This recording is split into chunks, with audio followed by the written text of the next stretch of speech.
Okay, so today I'm going to be presenting Henry David Thoreau's Walden.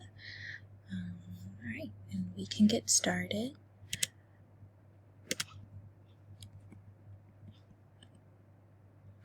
So just a brief biography. So Thoreau was born on July 12, 1817 in Concord, Massachusetts, and died on May 6, 1862 in Concord, Massachusetts. So Thoreau was the third of 4 children and was seen as a very bright child with a promising future.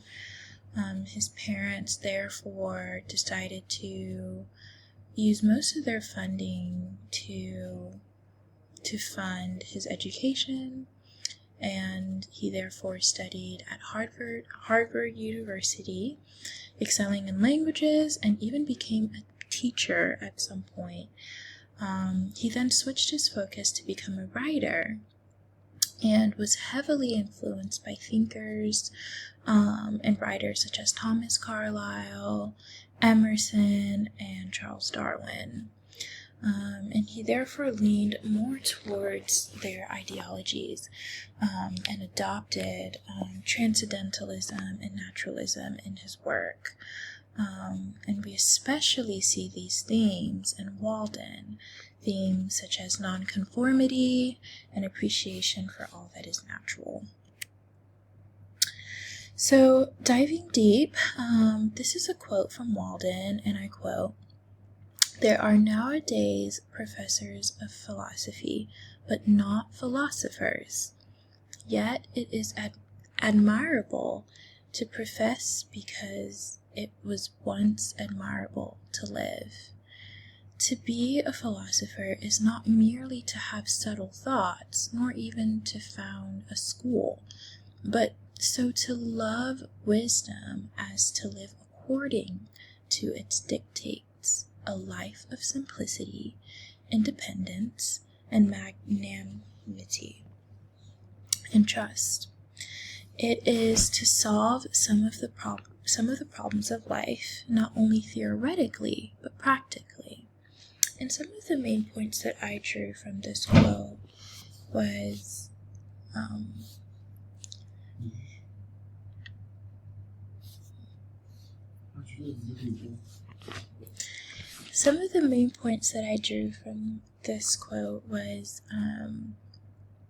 that it is not just what you say, but it's the life that you live that counts. Oftentimes we can get so caught up in big fancy words, and though it may seem great, right, to have all of these titles and be so caught up into all things knowledgeable, but when it comes to the life that we live, it's not really basking into the life of true pursuit of wisdom, which can be attained through a life of simplicity. And that leads us to our second point, being that simplicity is better than complexity. Oftentimes we think that the more complex we are, the more maybe intelligent, but really true wisdom and intelligence, it's often found in simplicity. And we see this idea very common in Walden, where the simple are praised and simplicity is something to be admired. And another quote from Walden is, and I quote, "Why should we live with such hurry and waste of life? We are determined to be starved before we are hungry." And this really pointed out to me because it really kind of captures the mentality of even today. A lot of the times people are so caught up in the things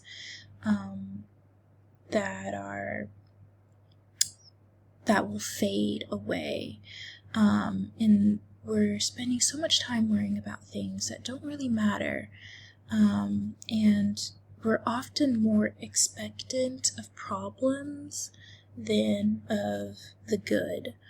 And so we have a mentality of negativity, and we also tend to live a life that is so fast-paced, rather than in detail and taking in all of nature's and life's glories. Because you can easily miss life when you're so caught up in all of the materialistic parts of life. And so a personal reflection really, just on that note, is something that I grasped from this reading, was that life is truly much more than just the material, intangible things. We just need to focus on the necessities to survive and thrive. A simple life is a lighter life. With a lighter life, you have less worries. And with less worries, you have greater chances to be able to live the simple life and to thrive in it. And another reflection is that true wisdom comes from the knowledge that there is freedom in individuality. One does not have to conform to things they do not deep down believe in. And lastly, it's the importance of living your truth, not anyone else's, but your truth. And lastly, for the creative element, I found and ventured off and found this really nice painting. And in this painting, you see it's in nature, and there is what seems like a very narrow path, and which kind of gave me the idea that it's like a road less traveled, and which reminded me of Thoreau's 2 years that he spent in the wilderness, and he was living there in solitude. But it was in that solitude and nature that he was able to travel on this road alone and experience these experiences, which eventually led to his enlightenment, and to his fulfillment and better understanding of life. And I believe that the sun that we see at the end of this road represents that enlightenment, and this understanding of life and a peaceful life that he gained through this experience that he had living 2 years in the wilderness out in nature. And I feel like this painting really represents that very well.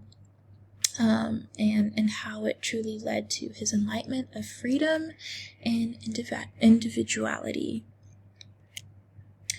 Well, and that's all that I have for today. Thank you very much, and this is just my works cited. Thank you.